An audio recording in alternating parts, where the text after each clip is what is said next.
And as they get ready for that big national event, we come back here to our top local story, the legalization of marijuana. It is now rolling out across the nation, with the recreational use of the drug already legal in 4 states and the nation's capital.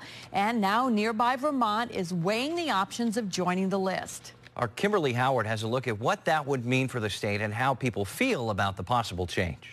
In about 24 hours, people will fill these seats here at Vermont Interactive Technologies to discuss this issue. If you come to one of these sites, you'll have your questions answered. And you'll also hear from the RAND Drug Policy Research Center, which has been looking into this issue for the past few months. The medical use of marijuana and the decriminalization of the drug has won favor in more than a dozen states, but the outright legalization of pot is still a hot-button issue, especially for law enforcement in Vermont. This is a mistake. Bennington Police Chief Paul Doucette has been outspoken about not legalizing weed for years. I have spent my entire career combating drug issues in and around Bennington, and simply taking marijuana now and making that legal for people to use is not the answer. Doucette says drug addiction is a huge problem in Bennington, where they recently announced the opening of a new drug treatment center. Doucette says legalizing marijuana sends a mixed message. We're saying to people, listen, we know we have a drug problem, but hey, at this point,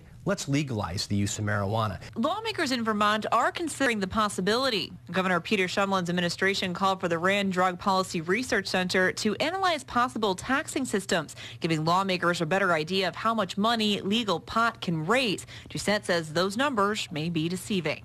We're already spending huge dollars in the state of Vermont to treat people with opiate-related issues and other drug-related issues. The research will also look into public safety and health concerns, but people we spoke with say they don't think that will be a problem. I don't think it's a real big deal, personally. It keeps people out of the correctional system. A lot of kids are out there doing it, so, what are you going to do? They're going to keep arresting kids and stuff for smoking it. The answer to that question may eventually go to voters, but first, people can hear what researchers say a pot-legal Vermont would look like.